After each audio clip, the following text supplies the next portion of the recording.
presentation of HBO Sports.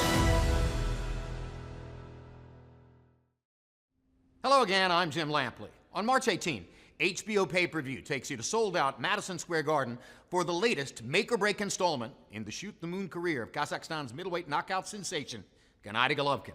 23 knockouts in a row and counting, 18 of them in title fights.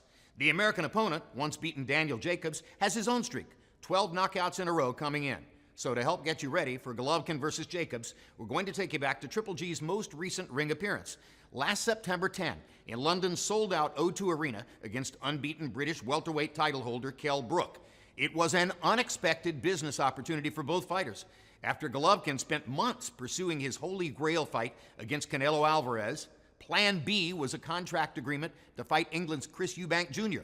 And when Eubank joined the roster of those who have shrunk from the Triple G assignment, Brook was asked if he might want to take the same deal and move up 2 divisions in weight. Kell Brook instantly realized he had little or nothing to lose, as long as he didn't get hurt. Here's how I called the fight with Bernard Hopkins. Can Kell Brook follow in the footsteps of fighters like Leonard and Griffith? We're about to see as he goes against Gennady Головkin.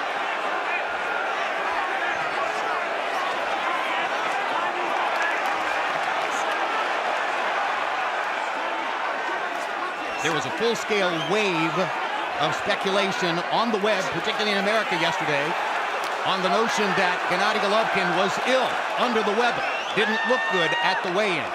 He and everyone in his camp says there is no truth whatsoever to that. He feels fine, and to us, he looked as though he felt perfectly all right. Agreed, Bernard? Well, he looks good now, and he's been who he is. He comes forward, he's looking for shots. To me, if this what a guy look like when he's sick, God knows what he look like when he's well. No, I think he's fine. I think it was just a rumor, and he said it wasn't true. Stalking much more aggressively than he did early in the Lemieux fight, looking more the way he did against Dominic Wade, trying to get in and land power shots. He takes a right hand from Brook as he's trying to land his left hook.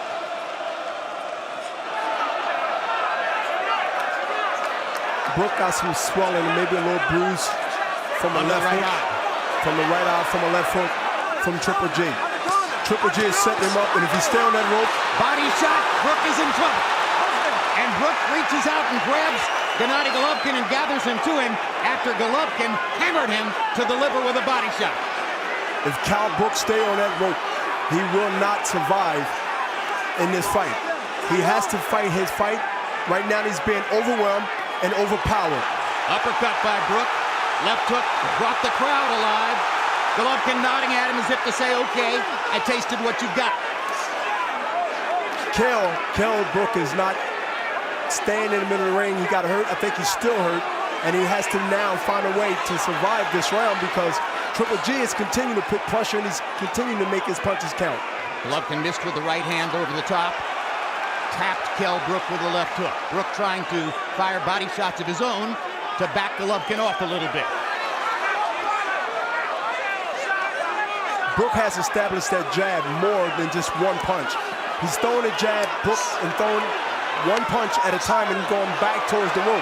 He must keep Triple G in the center of the ring to try to at least get him some rounds under the belt where he can go ahead and figure it out. Triple G is #1 in the sport by CompuBox count in landing jabs. There's a good uppercut for Brook. There's a right hand for Brook. And now Головkin comes back with the left hook. There's a mark outside Golovkin's left eye from the right hand by Kell Brook. 15 seconds left in round 1. Both fighters have made statements. Головkin wants Kell to try to get brave and try to be brave because that gives the puncher a bigger chance. Triple G will have a bigger and a greater chance in exchange. Crowd is happy with what they saw in round 1.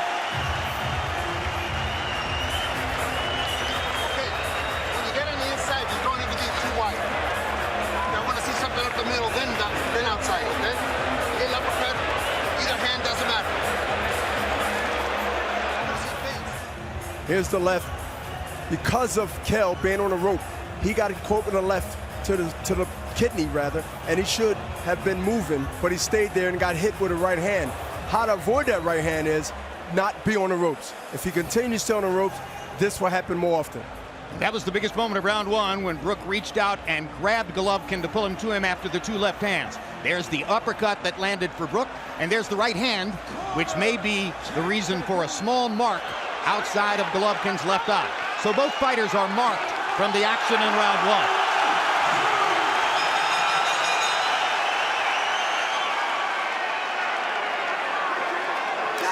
Veteran referee Marlon Wright staying away and creating some distance to give freedom of movement to Головкин and Brook. Brook must be active with that jab. He must be consistent with that jab. Not only patient, but consistent.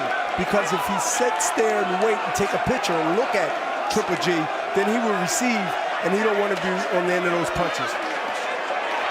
He has to be first every time an exchange is being thrown by both men.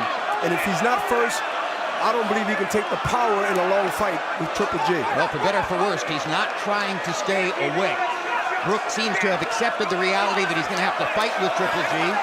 Maybe he wants it that way, and they're trading in the center of the ring.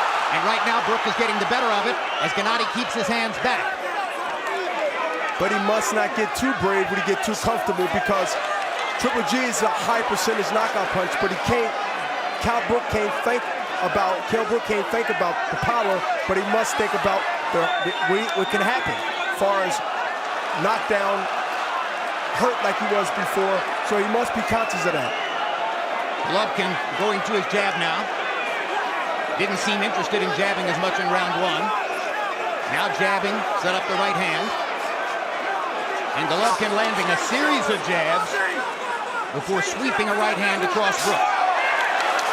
Brook just threw a nice short counter left hook that caught Triple G coming in.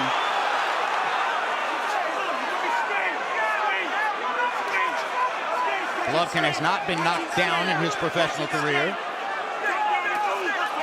And he says never in his amateur career either. 350 fights. 1 minute left in round number two.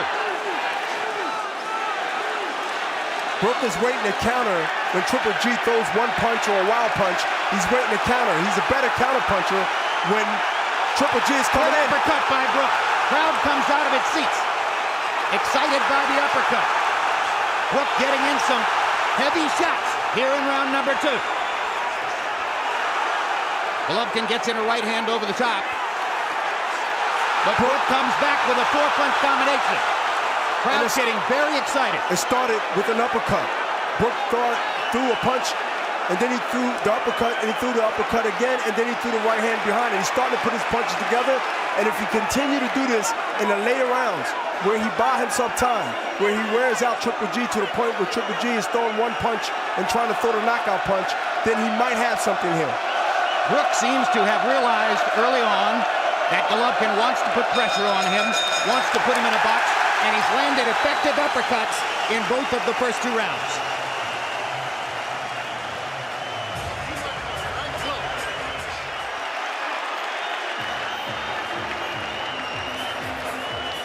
Okay, when you get on the inside, you're throwing everything too wide. I want to see something up the middle, then outside, okay? Get an uppercut, either hand, doesn't matter. I want to see feints, too. Throw a jab, I want to see a feint, see how he reacts, okay? Stop reaching for him. I know that you're trying to get distance with the hook, but stop reaching for him, all right?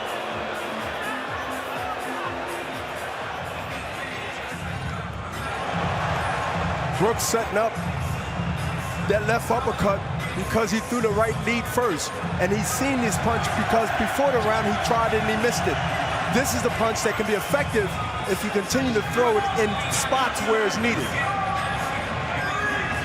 Головкin hasn't lost very many rounds recently in his career, but he may well have lost the second round here against Kell Brook.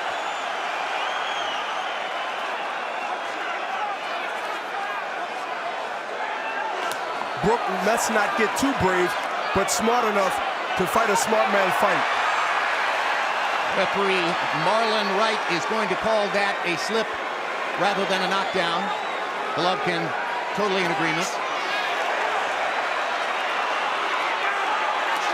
Now you see Головkin's putting a lot of pressure on Brook. He's trying to now rush because what is urgency? Is urgency because he see himself getting outboxed and getting hit with some shots that he never got hit with. And I'm pretty sure his trainer told him to go out there now and start putting pressure and start changing the tone of this fight.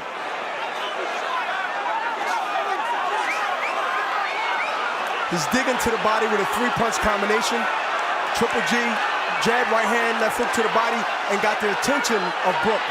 Brook didn't like that combination punch and definitely didn't like that left hand to the body. And unlike in the second round, when Brook was able to keep a lot of the action in the center of the ring where he likes it, Головкин has been able to get him to the ropes a couple of times here in round number 3.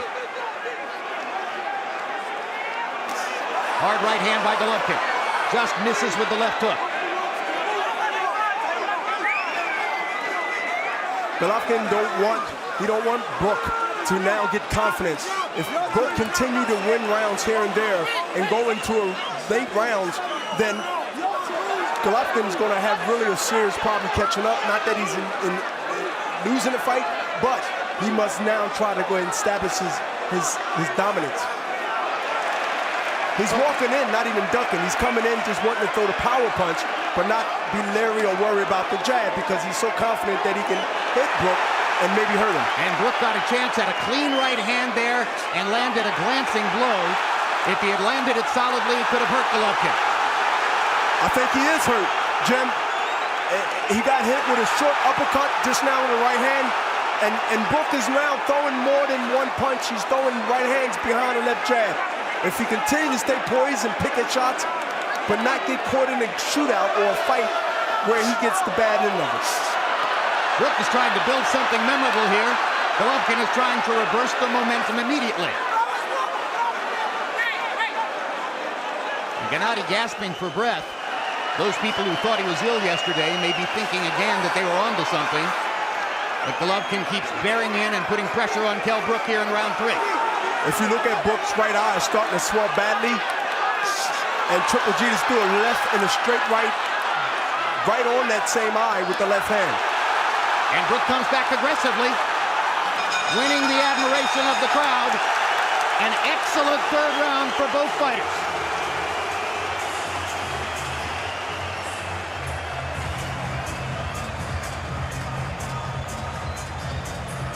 I want to see something in here when he's up against the ropes, all right?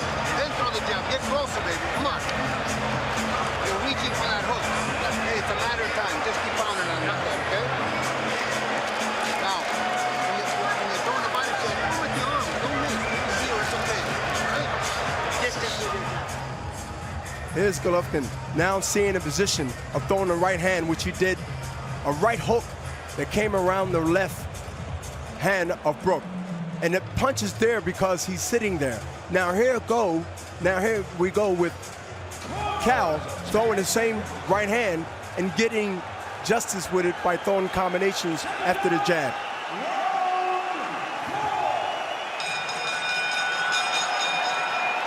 Gennady Головkin has not thrown what I would call a lot of wild or desperation punches in the fights we've seen up to this moment.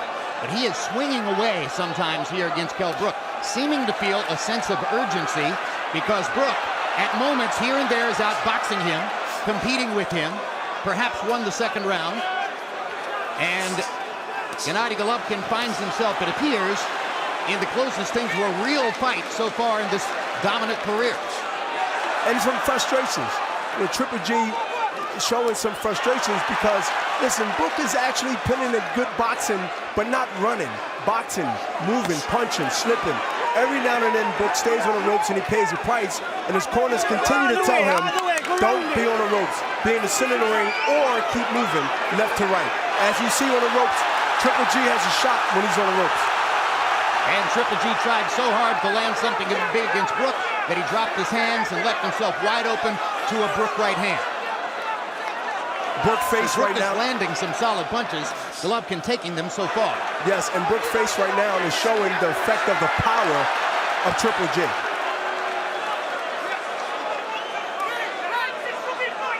By the way, Harold Letterman is scoring this off of a television monitor in Los Angeles, where he'll be working tonight at ringside. And we're told that Harold has it scored 2-1 so far for Головkin. He did indeed give the second round to Kell Brook, as I suggested might be the case. Головkin placing body shots now.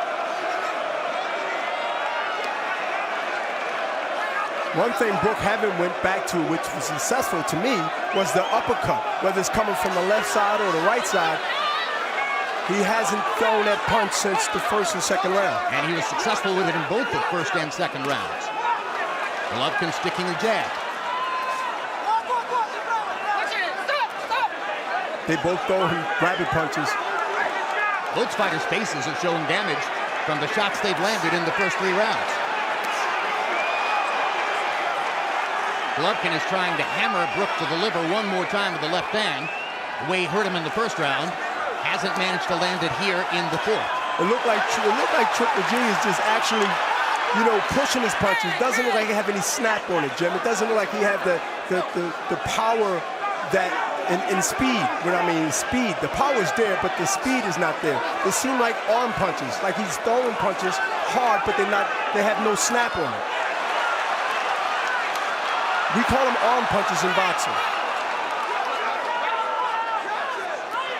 Brook is much sharper, much cleaner. See the short left by Brook. Those are the kind of punches that Головkin isn't landing at this point. And he's getting hit spot on.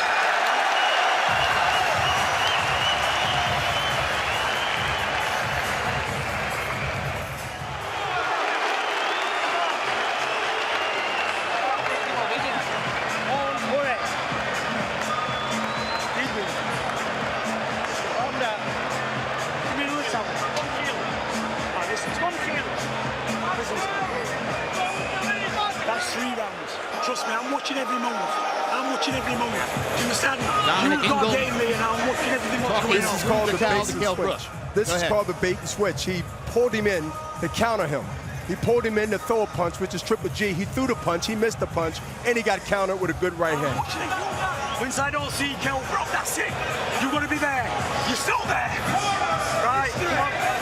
Come shield. What do you want? What do you want? There's some urgency from Ingle talking to Brook as the swelling is starting to grow around Brook's eyes. As round 5 begins, let's go quickly to Harold Letterman to see how he scored the first 4 rounds. Harold? Okay, Jim, I've got it 3 rounds to 1, 39-37, Gennady Головkin. Yeah, Jim, he keeps pushing him back, keeps landing hard shots. I just think that, he's landing the cleaner, harder punches. But I gotta tell you, Jim, Cal Brook got some jaw. I mean, I haven't seen a guy stand there and trade with Gennady Головkin in God knows how long. 3-1, Головkin. And Головkin delivers his fiercest rally of the fight as Harold completes that scoring summary. Now Brook holding out his arms as if to say, you're not hitting me at all, as Головkin does miss a series, but he landed a couple of hard right hands when he first got Brook to the ropes, Bernard. And Brook is putting his hands up like he wasn't hurt, but he might be hurt later by the accumulation of those punches. So I think he should stay focused. I think he was hurt a little bit, and I think that's the reason that you do those things, is to let your opponent know that you're not hurt, but that normally means the opposite. Brook was momentarily rubbing his right eye with his glove. Now he lashes out and manages to knock Головkin back with a couple of clean shots. But he's leaving his feet, Jim, when he throw a punch, and not only is no power on those punches, he leaves himself to get countered like he just did with a straight right. And I believe he's hurt with this, and now Triple G is going to keep him there if he can.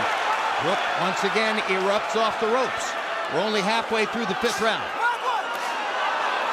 Головkin is now landing body shots again, as he did in round number 1. And yes, he is. He's pop-shotting right now, and as you see, a straight right. And Dominic Ingle in the far corner is holding up a towel.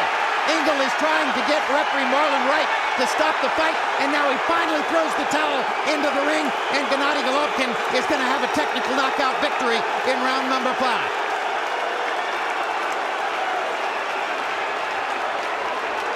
And that's an amazing decision on the part of Dominic Ingle. We saw his urgency between rounds prior to that round, but who would have thought that he was on the verge of getting up on the ropes with a towel? Bernard, your shots. I don't agree. You don't understand it? I don't understand it. He was getting hit with shots, Jim, but you seen the heart in him. He got hurt early in the fight. He really fought back in those rounds to get to where he at least was in that same position, but he got out of that position. I don't see no difference than when he got hurt earlier than that stoppage of being buzzed to the point where he stopped the fight. We're going to have to wait to hear stop. what Dominic Ingle has to say about what he did. Obviously, it's going to be fascinating to hear what Kell Brook thinks about the stoppage and about how he was doing to that point in the fight against Gennady Golovkin. The crowd is mystified, to say the least, but the fight is stopped, and Golovkin has a technical knockout victory. Knockout number 23 in a row. This is earlier in round 5, Bernard.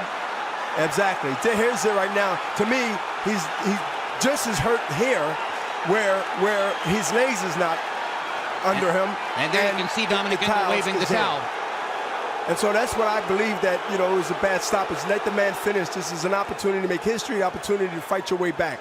That's what we do. Ingle must have thought that the tide had turned, that his fighter was in effect out of the fight, and he wanted to prevent further damage to a great welterweight fighter, if in fact he's going to go back to welterweight, or maybe a terrific junior middleweight or middleweight, depending on where his future lies. But it looked as though Ingle had made a decision to protect Brook's future. I think it was more of emotions. I think that was the decisions off emotions and not off of what's at stake. And to me, personally, I don't think, as a fighter and also as a person outside looking in, that a fighter wants to go out on his back if he have to for an opportunity like this. And to me, he wasn't as hurt as he was round 2, round 3. Whenever those rounds earlier was, he wasn't as hurt as he was hurt now. And it seemed like a tremendous opportunity because both you and I think, were observing that Golovkin wasn't at his best. This was not a sharp effort in particular by Gennady Golovkin. It was a lot of arm punches by Triple G. It was a lot of sucking air in, and I didn't see the snap on his punches. I seen him following more than cutting the ring off and actually throwing punches, you know, with meaning to it, to the body and to the head. Tonight was a night I think he was vulnerable than any fight that ever watched him. I thought he was vulnerable too, particularly if Brook could have been more precise with his counter punches. But at the end of the day, Golovkin did enough damage, particularly in round 5, for the people in Brook's corner to choose to bring an end to it. That was not a decision by referee Marlon Wright to stop the fight. That was a decision by Kell Brook's corner.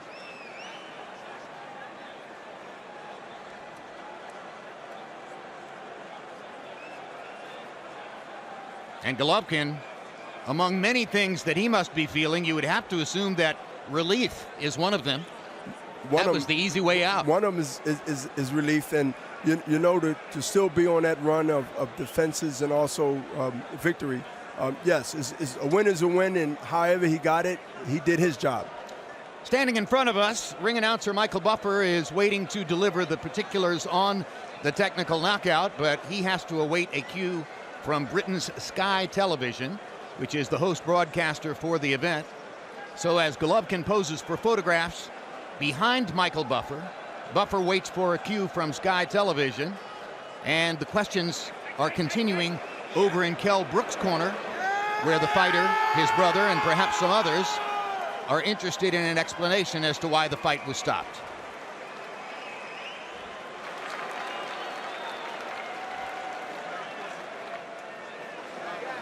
A sense of anticlimax Ladies and gentlemen, at the O2 Arena. And now here's Michael. Corner, the red corner indicated to referee Marlon Wright to call a halt to the contest. Challenger retires, the winner by TKO victory. His record now 36-0, 33 KOs, 23 consecutive wins by knockout. Still, the undefeated, universally recognized middleweight champion of the world, Gennady Gennadyovich Golovkin, a.k.a. Triple G.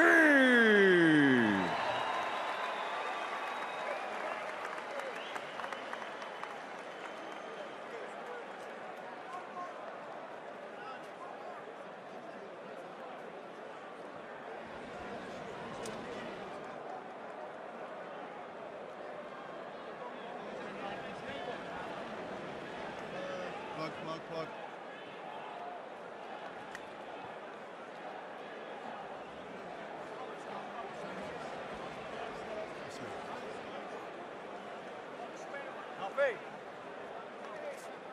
So we now wait at ringside for our turn to interview the fighters. And once again, the host broadcaster is Sky Television. Most likely, both Gennady Golovkin and Kell Brook will be interviewed first by British television broadcasters before they are brought over to us. Bernard Hopkins, a quick recap on what we saw in less than 5 rounds of action. The first round was exciting. The third round was tremendously exciting. The second round was an education of sorts as Kell Brook outboxed Gennady Golovkin and landed some clean shots. All in all, a vulnerable-looking Golovkin nevertheless walked away with a TKO victory. Yes, a victory is a victory. You know, this fight here showed a lot. It showed a lot about Kell. He really came in there with a game plan based on being in the fight enough where he made Triple G look vulnerable. And you know, Triple G did his job. He threw a lot of punches, but not as effective as we used to seeing him as throwing punches.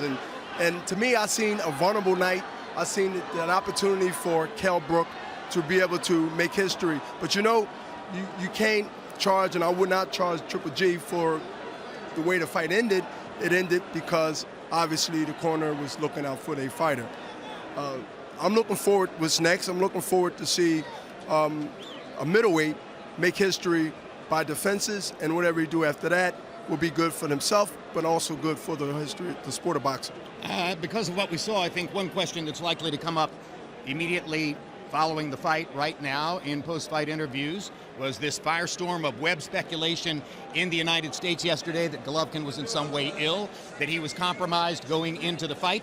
No doubt that becomes a question in the mind of many fans now after he looked less than like Triple G for much of this fight.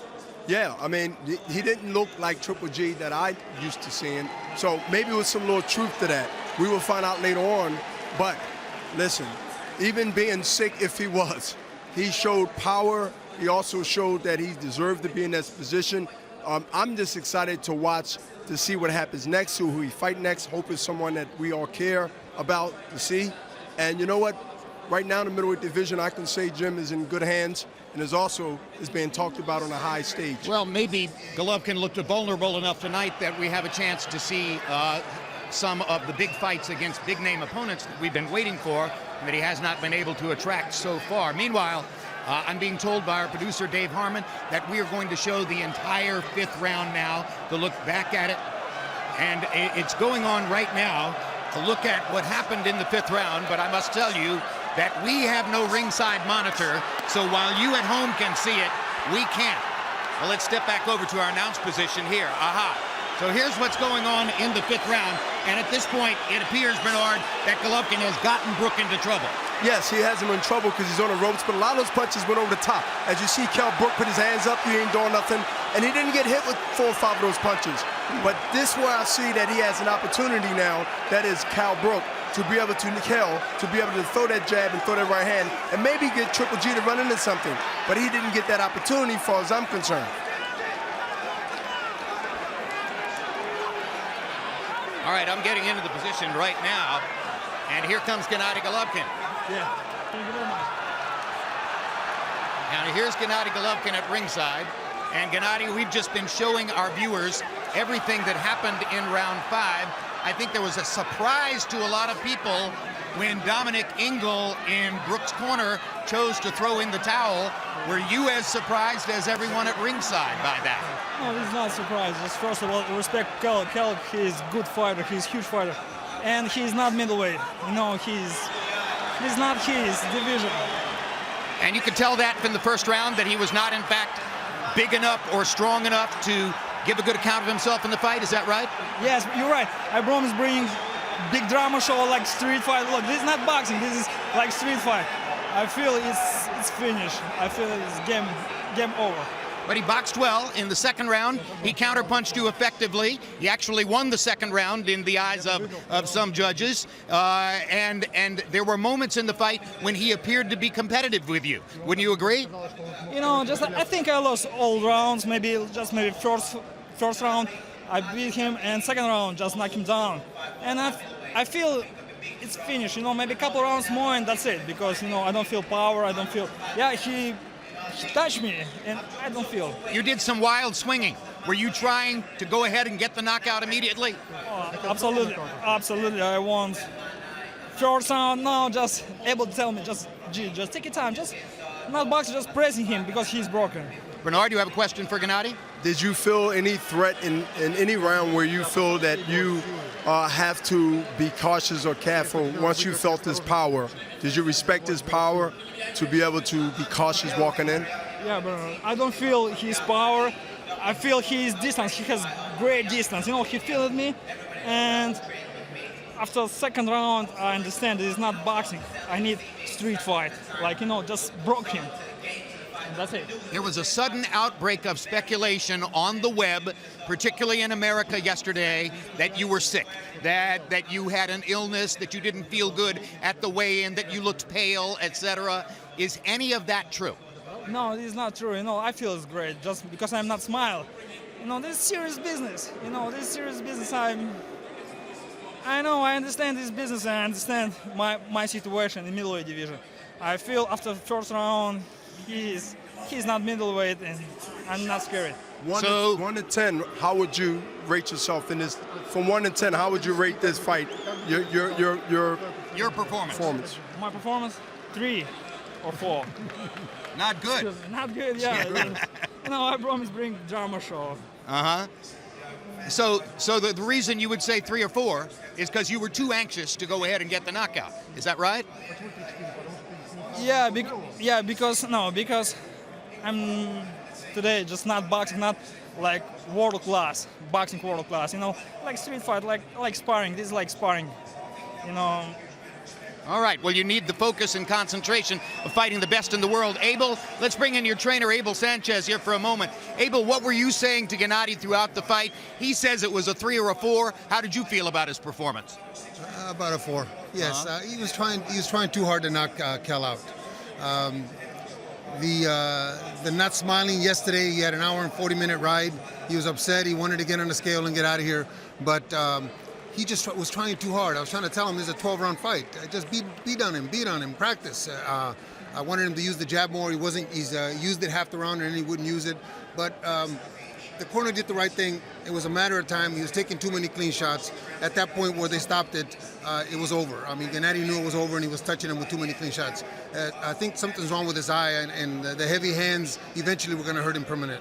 You're talking about Brooks' right eye, which began to swell almost immediately after Gennady landed a left hook in the first round. Did Dominic say something to you about that when you spoke to him afterward in the corner? Actually, I noticed that in the second round. He kept pointing to it and kept touching it. Kel did. And Dom did say something, and something was wrong with his eye. But it wasn't so much his eye. He was just getting touched with too many clean shots. And that can be very dangerous. He's a skilled fighter. He's very marketable. He's got a future. Do you think that Dominic was thinking of protecting his future when he stopped the fight? Oh, absolutely. Very skilled. But he's a welterweight with faster hands and faster feet, as we discussed in the meetings. We knew that he was going to be fast, but we knew in time we were going to break him down. It's just that he was a little anxious. He was reaching a little too much with his hook, but he wanted to put on a show for the crowd. He allowed himself to get into a bar fight, and he didn't look as good as we wanted him to, but we won. The only other fighter with a middleweight belt right now is Billy Joe Saunders. Canelo Alvarez still has, in the eyes of many, the so-called lineal championship. Who do you want to fight next? Yeah, Billy Joe Saunders, because my goal is all the belts in the middle division. Just I want unification fight. I need my last belt. Now, as we prepare for Gennady Головkin's March 18 middleweight championship defense against Brooklyn's Daniel Jacobs in Manhattan's Madison Square Garden, it is with the not unreasonable expectation that another Triple G win propels him forward toward the biggest fight boxing can now make, his long-awaited showdown with Canelo Alvarez. But Daniel Jacobs is no mere stepping stone, and in the wake of Brooks' logical corner stoppage, he now becomes the latest to assume what has up to now been a fruitless identity. Best opponent yet to have gone into the ring with Triple G. Be with us on HBO pay-per-view the night of March 18 for Gennady Головkin versus Daniel Jacobs, live from Madison Square Garden.